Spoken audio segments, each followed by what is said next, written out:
Galera, é o seguinte, a segunda temporada de Hazbin Hotel tá chegando aí, falta mais ou menos 2 meses. E cara, essa é uma série com uma mitologia tão completa, tão cheia de detalhes, né? Tem muita informação, cara. Vamos dar uma explorada nesse universo? No vídeo de hoje eu vou explicar a hierarquia de Hazbin Hotel, e Helluva Boss também. São duas séries do mesmo universo, pra quem não conhece. Inclusive, Helluva Boss recentemente agora veio pra Prime. E existe uma hierarquia, ambas as séries se passam no inferno. E cara, esse universo é tão grandioso que as histórias acontecem de forma independente, praticamente uma não influencia na outra. O inferno é dividido em vários anéis, enfim, cara, é muita coisa pra explorar. Hoje a gente vai falar sobre a hierarquia, desde a base da pirâmide até o topo. E bom, tudo isso assim que você deixar aquele like. Pra quem não me conhece, eu sou o DS, você está no Papo Nerd. E vamos lá, meus amigos, começando da base, nós temos os Imps e os Hellhounds. Quem assiste só Hazbin Hotel não tem muito contato com essa galera não. Agora, se você já assistiu Helluva Boss, você está muito familiarizado com esse pessoal. Aqui nós temos o Moxie, a Millie, o Blitzo. Esses são os Imps, né? Nós temos também os Hellhounds, e é onde a gente tem a Luna, o Vortex. E basicamente essa galera é a escória.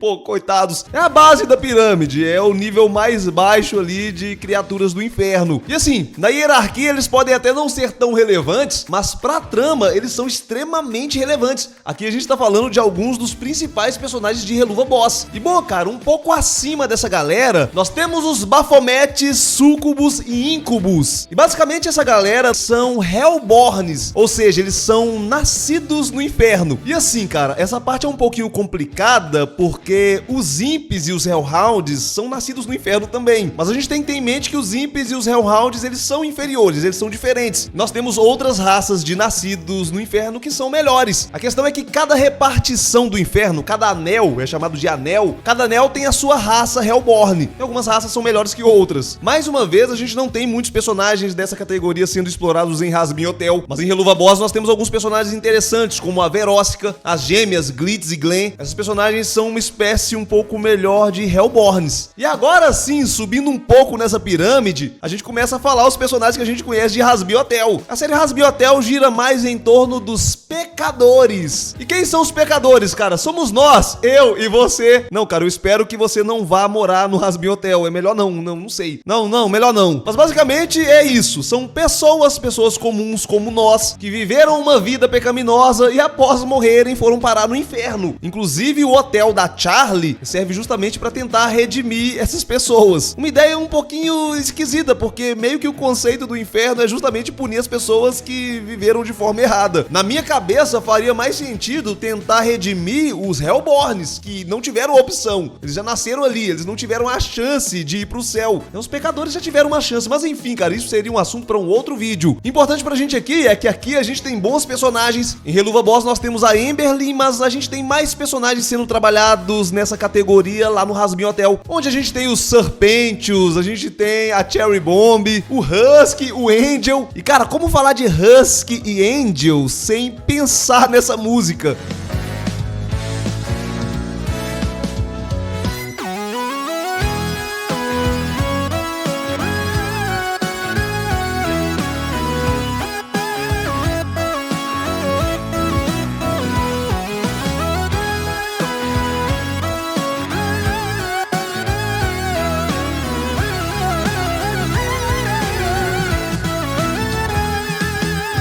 Assim, se a gente pensar bem, o Alastor em algum momento também foi um pecador. O Alastor foi alguém que viveu na Terra, morreu e foi pro inferno. Mas em algum momento na história dele, ele se tornou um Overlord. E sim, cara, os Overlords são a próxima camada, o próximo nível nessa pirâmide, um grupo seleto de demônios influentes. Mas assim, o Alastor não foi o único pecador que já se tornou um Overlord. O próprio Husky já foi um Overlord. Olha só que loucura, o cara era um pecador, se tornou um Overlord, voltou a ser um pecador.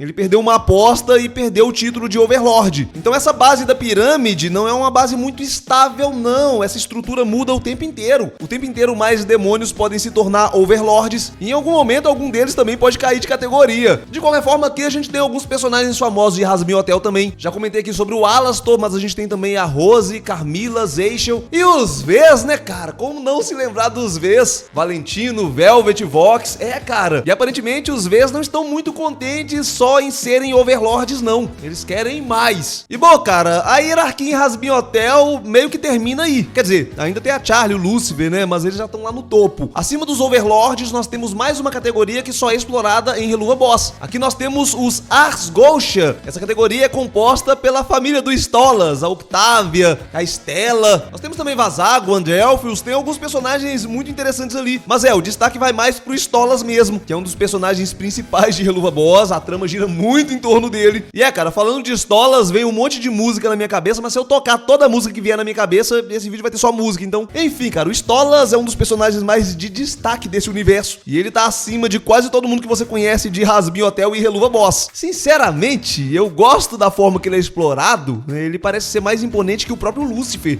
Isso sim eu acho um pecado. E por falar em pecados, cara, a próxima categoria na pirâmide são justamente dos 7 pecados capitais: Beelzebub, Asmodeus, Mamon, Leviatã, Satã e Belfegor. E sim, alguns desses personagens têm uma boa relevância lá em Helluva Boss. Eu particularmente gosto muito do Asmodeus. E aqui a gente já tá falando da elite, aqui a gente tá falando dos demônios mais poderosos do inferno.